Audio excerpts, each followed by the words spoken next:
Table మీద salt లేదు, salt తీసుకురామ్మా పెరుగులోకి. ఏదో తేడాగా ఉందేంటి? సాల్ట్ అడిగితే ఏంది వాటర్ తీసుకొచ్చా? నీ బుర్రే వాడా. Flash back. ఏం చేస్తున్నావు? పాల ప్యాకెట్ పడేస్తున్నాను. అరకప్పు వస్తాయి అందులో. పాల ప్యాకెట్ రోజు ఇట్లా పడేస్తున్నావా?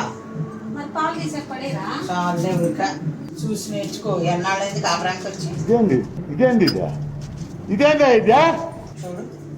కప్పు వచ్చి ఇంకొక చొక్కేస్తే మన ఇద్దరికి టీ అవుతాయి. అమ్మాయి ఇలా చేయబాకు, బుర్ర కాస్త వాడుకో.